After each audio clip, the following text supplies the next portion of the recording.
Hello प्यारे बच्चों आज हम समझेंगे वंशागत लक्षणों और उपार्जित लक्षणों में अंतर। प्रत्येक का एक एक एग्जाम्पल, एक एक उदाहरण आपको आसान तरीके से समझाएंगे।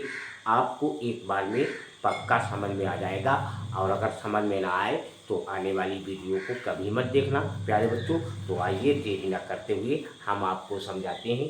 ये बायोलॉजी क्लास 12 जो जीव विज्ञान बायोलॉजी क्लास 10 यानी जीव विज्ञान कक्षा 10 जो आनुवंशिकता चैप्टर है उससे लिया गया है।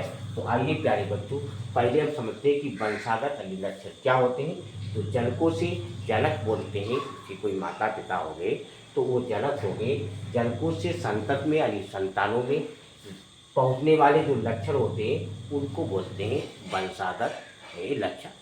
ये तो बहुत आसान है कि जनकों से यानी संतत में पहुंचने वाले लक्षणों को वंशागत लक्षण कहते हैं। अब इसका उदाहरण है, जिसे मानव में ये लक्षण आते हैं कि जैसे नेत्रों का यानी आँखों का रंग या त्वचा का रंग यानी जो खाल होती है उसका रंग आदि। ये व्यस्त के जीवन काल में व्यस्त जिसे अकेलापन एक काल तो कोई व्यक्तिगत होता उसके लिए कहा गया है।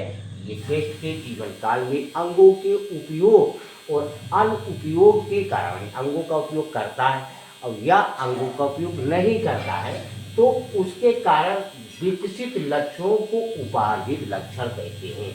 जैसे पहलवान के शरीर की मांसपेशियां यानी पहलवान पहलवानी करता है तो ये उपार्जित लक्षण में आते हैं। या फिर किसी व्यक्ति द्वारा प्रशिक्षण प्राप्त करके किसी कार्य में कुशलता प्राप्त कर लेना आज ये उपार्जित लक्षण में आते हैं बच्चों। अच्छा, वंशागत लक्षण जो होते हैं वो नियंत्रित कहाँ से होते हैं, कंट्रोल कहाँ से होते हैं। तो वंशागत लक्षण जो है वो जनन कोशिकाओं में स्थित यानी जो गुणसूत्र होते हैं क्रोमोसोम्स होते हैं उसमें जो जीन्स होते हैं वो जीन्स के द्वारा नियंत्रित होते हैं और पीढ़ी दर पीढ़ी यानी वंशागत होते रहते हैं। अच्छा, उपार्जित लक्षण जो होते हैं वो इसके विपरीत उपार्जित लक्षण कायिक कोशिकाओं को ही प्रभावित करते हैं। कायिक कोशिका जैसे प्रजनन जनन कोशिका होती है, जैसे अंडा हो गया, शुक्राणु हो गया, तो उसके अलावा जो हमारे पूरे बॉडी की जो कोशिकाएं होती हैं जो पूरे शरीर का निर्माण करते हैं उसको बोलते हैं कायिक कोशिका।